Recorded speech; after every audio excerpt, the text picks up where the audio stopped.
Hello, everybody. Welcome to my channel, and thank you for joining. Now, in today's episode, we're going to discuss the Gold Coast and the Sydney game. And this game was massive in regards to Supercoach relevancy because this game has done my head in right now, okay? It's made me very confusion, okay? I'm lost, okay? Now I'm very confused. I don't know what to do anymore. My team structures are going to change because of one player who drove me nuts. So we're going to find out more information. Just coming down. Now we're going to start first up with Gold Coast. Now, players at Gold Coast, okay, Will Powell, okay, now, something wrong in the preseason game. What I've noticed is it's always the defenders that are scoring big, okay? You got Powell, here you got Roberts. We saw at Richmond, it was short. Virtually every team, there's a defender scoring well. We saw at GWS, they had two defenders scoring well. So the preseason games, it's all about the defenders, I think. Halfbacks, defenders, players that take kick-ins. Okay, now, Will Powell now is another one to add to this list, and he went nuts. 126. Now, we're confusion, okay? Because what's he going to do? Did he take all the kick-ins? Who's taking all these kick-ins? We don't have these stats. They're not given to us. So we can't sit there watching every minute of this game because I didn't watch every game of it because I keep getting interrupted. So, with Will Powell, 21 disposals. The important thing is, did he take the kick-ins? We're going to find out what percentage. Because we saw last year, okay? What that Gold Coast defensive spot can score for us via this man here. Sam Flanders last year. He started in the midfield. Didn't even move to defense. I thought maybe when he goes to... Because I didn't own him, okay, at the start of the year because I had Tom Green because I couldn't afford to have two players at the same buy round. As you can see, he had the round 3 buy. So I missed out on Flanders, okay? I couldn't get him. The problem was I couldn't get him after either, okay? Because he never went down in price. He kept scoring 100s. So eventually somewhere along here I got him anyway. But... you can say the damage was done, but it wasn't because he continued, okay? So the damage was never done with Flanders, so it was actually, didn't matter when you got him, he was going to give you those hundreds non-stop. The problem is the role that he had was so good last year in that defensive role that when we saw our boy here, let's find him again, okay? Powell, can he emulate the same scoring? Because Powell, I'm not sure what his price is. We're going to go in a minute and look at it. Powell was injured for most of the year. Took kick-ins. So, problem with Powell is he can go that 117, okay? Then he can go 75. Because at this stage here, I think we saw Powell take those kick-ins, but he still hasn't scored much, okay? He's up and down.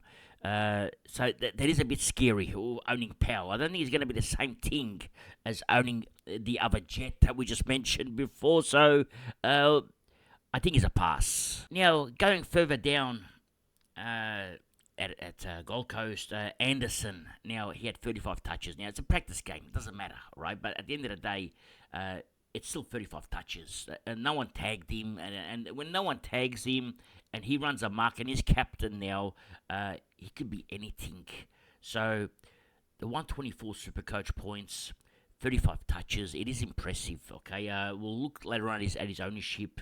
Witts, I don't think is Supercoach relevant this year, although he's a decent ruck, okay? He also scored 120, but that 120 was against Sydney. Who was their ruckman? Let's find him, okay? Hitouts. Did Sydney even win a hitout? Okay, Sydney hitouts. There's no hitouts, okay? Actually, there they are. Laddams, there is 9 hitouts. And we spoke about Laddams on Twitter, okay, as possibly being the Grundy replacement. Well, he had a huge game, okay? Scored 31 Supercoach points in virtually how much time? 40% time on ground. So I don't think he's the man. But I'm going to go back there in a minute. Who was the ruckman then? Okay, who was doing these hitouts? Let's have a look. And from the looks of it, Amadi had a few of them, but he didn't do much. So Sydney didn't really have a ruckman. Okay, so Wits went nuts. Now, Daniel Rioli, okay, at Richmond, he averages roughly about 85, 90. He's going to do the same thing at the Gold Coast, okay? He scored a 99. He needs those kick-ins to really accelerate himself, but I think Powell's got those kick-ins, so I'm not sure about Rioli. Matt Rowell, I'm actually surprised he had 31 touches. Matt Rowell normally gets 20, so 31 is huge for him. He scored a 96, but it's a practice game, so it doesn't matter. Now, going further down, okay, now we're going to go to Humpty. And now Humpty is important to talk about because he's so cheap. And I was looking forward to seeing Humpty play in the midfield because he was lined up to play there. He had 20 touches, scored 56.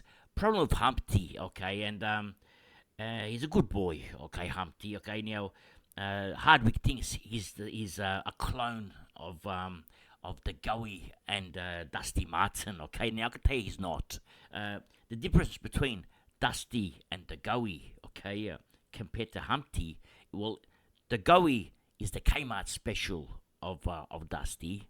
Humpty is the Victoria Market special of Dusty, okay. Now, the problem with Humpty is he can kick a long ball, okay, but he doesn't look when he kicks.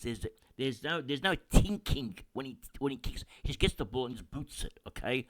That's when you're a kid playing football, playing kick to kick, you do that, okay? When you're in a footy game, you don't just get the ball and boot it as long as you can. It's just and I see Humpty do this all the time. And even when I didn't own him 2 years ago, and he was going nuts as a rookie, and he was scoring these 100 points, those balls that he was booting long, just out of nowhere, just kicking as long as he could, they worked because the players marked it, but it doesn't always work. It could be Gold Coast game plan and get the ball booted anywhere you want. It could be Hardwick's the way Hardwick has told him to play it. But when it comes to Supercoach points, they're going to be ineffective kicks. So when you have 20 kicks, okay, or 20 disposals, most of them would be kicks. I can't see the stats here. But he only scored 56 points. So it doesn't work. Actually, let's have a look how many kicks he did have. Well, it's 11 kicks and 9 handballs, so it's 50-50. But in his 11 kicks and 9 handballs, 6 clangers, okay? That's the problem with Humpty. It's disposal efficiency, okay? Let's go to disposal efficiency. It's 65, and that's with 6 clangers. 65 isn't that bad. When you get 20 touches, you want to score more than 56 Supercoach points, okay? So, unfortunately, Humpty is not good. Going further down, Supercoach relevant players are Gold Coast. Okay, now who else was there? Okay, now I'm looking for them. Okay, because there isn't many. Let's find anyone else. I think Jepson is one that we can watch. Jepson is 99k, is cheap as chips at 7 disposals, and that's with how much time on ground did he have? 50, so played half a game, 56. So didn't score much. Okay, so. We're not sure on Jepson's job security because McAndrew got injured, so Jepson probably took over from his role. I think. I'm not sure. I didn't keep a close eye on him, but I don't think Jepson's going to be. He probably will play round 0. Okay, if McAndrew is injured. Okay, but because possible concussion with McAndrew, but if McAndrew comes back to round 1. I can't see Jepson holding that spot if it's a replacement for McAndrew. And that's pretty much it with Gold Coast. I mean, there's not much Supercoach relevant players here except for their big guns, okay? And pretty much Anderson, Matt Rowell. That's about it, okay? There's not many at Gold Coast. Yeah, well, the main one is not playing Flanders, okay? So once Flanders is in this team, then they become very Supercoach relevant. Now, let's move over to Sydney Swans, okay? And this has done my head in right now not because Matt Roberts scored a 27, okay? Scored a 119, okay? That's not why it did my head in, okay? The reason it's done my head in is because everyone's talked up Matt Roberts all pre-season, okay? It's not like people talked up Will Powell all pre-season and scored a 126, okay? So it didn't matter. But when you talk up Matt Roberts all pre-season, then he comes in comes in a practice game and smashes it and scores a 119. He also smashed it last week with no kick-ins. Scored a 100 from memory last week with no kick-ins, and that wasn't official stats either. So when you got official stats, it's 119 with 27 touches, and Sydney were playing chip. Okay, they were chipping the ball left, right, and centre, defence to defence. Roberts almost becomes a must-have. Okay, but before you jump on him, you got to see the game style again next week. Okay, because I've got my concerns on Roberts. I don't trust. For me, I see him as an 85 averaging player. Okay, I don't see him going more than 85. I even did his player review, and the consistency wasn't there. So let's see his role again next week. If I see Roberts taking 50% of the kick-ins, okay, minimum 50%, and still having 27 disposals around the ground, okay, maybe, okay, I will consider him. So I want to see him again, and I want to watch him close, because even Jordan scored points. Okay, now remember last year, Jordan pre-season, he was going nuts. I jumped on him. I paid $280K for him last year. I sold him straight away. I couldn't wait to sell him. Just come down, because players at that price, $280K, they're traps. Okay, so I had to get rid of Jordan, but Roberts was a bit more consistent last year. But I need to see it. Okay, now Sheldrick is the interesting one. Now keep in mind a lot of the midfielders weren't playing at Sydney. Okay, and we do know Millsy is not going to play. Then there was bad news on Goulden, who's now injured and looks like could be out for a while. So we don't know how long yet, but minimum 6 to 8 weeks, I'd say. So Sheldrick looks like he's definitely got that role now in Sydney's midfield. Now he could be half forward, he could be wing, could be CBAs. Okay, now we're hoping they're CBAs, because if they are, Sheldrick could go at 100, okay, even 90s, 80, 85. He's 160K. I would say Sheldrick would be the most important rookie this year, besides Nevitz, because Nevitz's price is good, and Sheldrick will be second on that list. So I've locked him in my team, and I highly recommend everyone out there lock in Sheldrick now. He's going to play. Okay, now is a lock.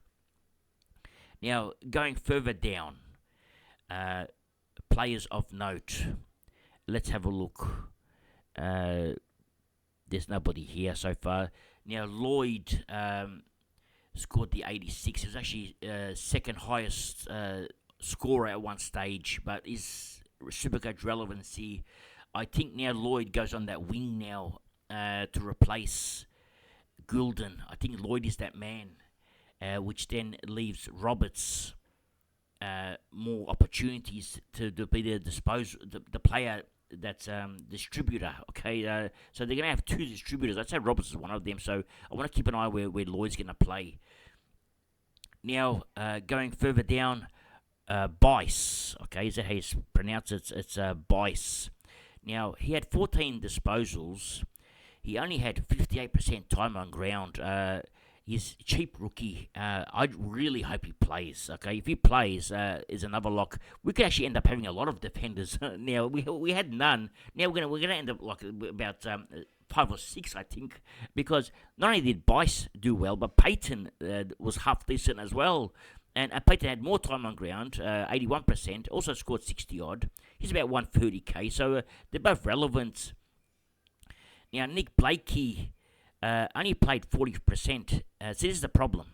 Blakey only had 43% time on ground, okay? He scored 62 points. If you double that, he's also scored 120 points. Now, when has Nick Blakey been a must-have in Supercoach? Never, okay? However, Nick Blakey and Roberts, pretty similar. Nick Blakey always averages... actually, let's have a look. Well, I was going to say that Nick Blakey always averages between high 80s, but last year he went 97. I was actually surprised with that. So maybe Roberts can do what Nick Blakey did and average at 97. If Roberts can go 97 in defence at 450K, it's actually not that bad. I would take it. I mean, if I see for example, Short go at 100 at 420k, I would take it. If I see Chera go 100, I wouldn't take it in the midfield because there are better options in the midfield. But in defence, at 400k, there are no options, okay? We don't have many options. So you'd have to take it. So if we can see Roberts going at 100, it's definitely a win. So I would take it for sure. Now, going further down, Warner, okay? He's also a rookie, but he's a bit more expensive. So I'd probably pass on him. Unless you're desperate and there's no one available, then I'd consider him. But he's a bit more on the expensive side. He's also a massive sub-risk, so I'll probably give him a pass. Unfortunately, Goulden went down. Is there anyone else there that's relevant? And Laddams, we spoke about, and he's a spud, okay? If you know when you got prawns, you got tiger prawns and you got king prawns. Well, Adams is the king spud, okay, the king of them. So I'll definitely pass on him. Now let's go to our defence. Players of interest. Now, we didn't see Sam Flanders, okay, but Sam Flanders at 641k, he hasn't played all season, pre-season. He's had the sore back. It looks like he's going to play next week, round 0. We get to watch him in round 0, see what he does. If he scores a 150, for example, because Flanders is so unpredictable, he always scores points.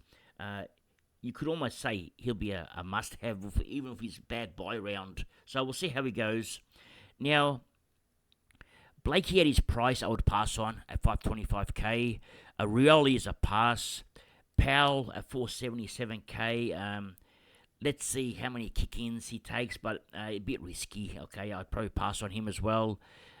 Matt Roberts is the one we need to watch closely. I wasn't a big fan all pre-season. I'm still very wary of him. I'm very cautious, but let's just see his role again next week to decide whether he is the right man or not. Because if he goes 120 next week, around 0, how can you not start him? Even knowing that he's going to average 85, you probably still have to start him at 430k because if ownership-wise, it's only 8%. So the risk is available. So it's something to consider anyway. How many Flanders has got 16% ownership? Can you believe it? He hasn't played a game. He's owned by 16% of people. Now that's a shock. I'm surprised. Okay, so I say to people that own him, probably not. Probably just build a team in round 1 and have left it. Okay, because they haven't noticed that Flanders not playing. Now going further down. Let's have a look. We know that Callum Mills, we don't know when he's going to be available, possibly around 3 or 4, but don't hold your breath, okay? We don't know. So he's going to be a great option as an early upgrade target. So you can probably get 2 rookies here that are doing nothing, and Mills probably sits into our D6 as soon as he comes back. So maybe around 5 we can pick him up. See how he goes. I'd say he'll play after his bye, but we don't know. So that's Mills. In regards to anybody else that's Supercoach relevant, and I'm trying to find somebody, and we've got these rookies now. We've got Patton, okay, or Payton.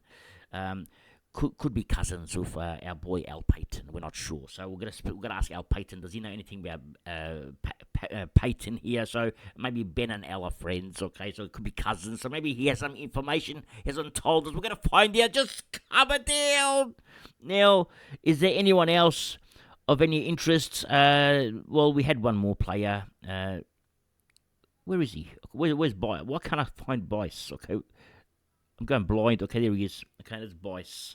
So these are our 2 options, and they're good options. If they're both playing, I'm going to lock them both in. So we'll see how they go. And I forgot to add in Jepson, so I'm not sure if he's going to play or not, but maybe he'll play. Now let's go to their midfield. Supercoach relevant. Well, Heaney didn't play, but he's very expensive. Okay, he's got 2 buy rounds. If I'm going to pay $630 for Heaney, who's 5% owned, I'd rather pick up Dacos. Okay, so I'll probably pass on Heaney. Goulden, who was 6% owned, now won't be owned, so we're going to have to pass on him. But Anderson is 4% owned, and he can do anything, this boy. He's going to be a surprise packet. he's either going to score these 70. Let's have a look at his draw. Actually, let's have a look at Anderson's draw, because we know he's got a massive ceiling. Anderson. So who does he play? Let's have a look. Okay, first up. Well, his draw's actually quite good. Okay, he's got West Coast. He's got a bye. Okay, then he's got Melbourne. Okay, he's got Adelaide. Then he's got North. He's got Richmond. Then he's got Sydney. Okay, the tag's going to come from Sydney. Maybe North Melbourne will tag him. Okay, that's pretty much it. Then he's got, well, this game alone, Richmond. Last time he played Richmond, he scored that 154. Okay, and that was at the MCG. That was his highest score. So he can score 150 against Richmond guaranteed. Richmond won't tag him. In the back end of the season, he's also got Richmond as well, so he can get Richmond again. When would you pick him up, though? So if he scores, let's give him some scores, okay? West Coast, okay? I don't think they're going to tag him. So at West Coast, let's say he scored a 140. He's capable, okay? Against Melbourne, they've already given him a 130, all right? Let's say Adelaide is stronger midfield. Let's give him 115, okay? Against North Melbourne, let's give him the 107 in case he gets tagged. But against Richmond, I give him 150, okay? 150 against Richmond. And what's his price? Okay, mind you, we don't see his game previously because he's got around 0 game as well, so that's not included in here. His price then moves up to 642k. You can actually swap him for day costs if you want to. We can keep him. It's actually a good gamble. Okay. The only thing you're risking here is this round 2. Okay, the buy in round 2, but what you're getting back is games against Richmond and North Melbourne. Okay, you're getting these games back, plus you're getting a West Coast game. Okay, so you're losing 40 or 50 points in this round 2 game, but you're gaining massive points in these other games. So the games you get probably outweigh the game he misses because you got cover anyway in that midfield.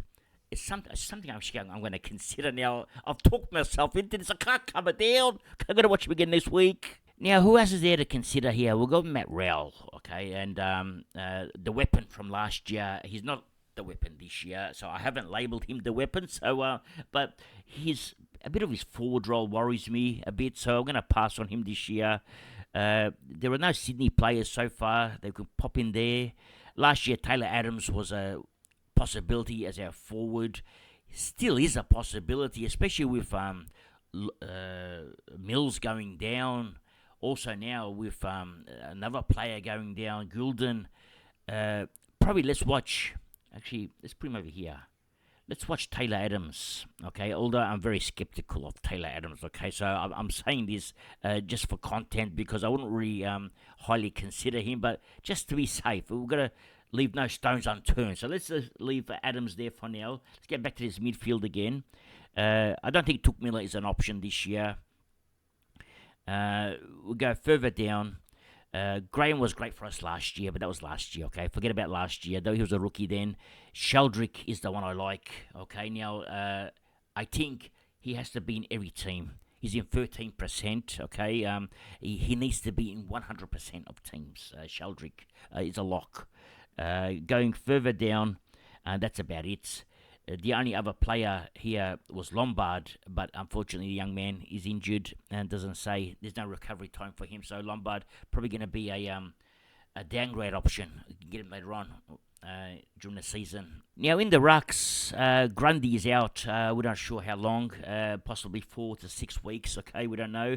But the problem at Sydney is they don't have any rucks. Okay, now unless we see 119k William Green, who I have no idea who it is, okay? If he becomes any good, he's the player I would consider. But if he was any good, he would have played in a practice game. So I think he's a no good, okay? So pass. And Wits, probably a pass. 2% owned now. I'll probably pass on him. Plus he's got the 2 bye rounds. In our forward lines, who can we consider? I don't like anyone from here, actually. There's nobody. Humpty was one that we wanted to watch, okay? He's off the watch list, okay? He can't kick, okay? He just bombs the ball. He doesn't think when he kicks, okay? So I take him off. I'll leave him there for now in case one of you guys want to have him. But what's his 2% owned, so not many have risked it with Humpty. Going further down, Warner could play 148k. I think there are better options. His job security could be of concern. We can get Kako at a similar price. I'd rather get Kako, okay? And Cleary would have been an option, okay? But he didn't play.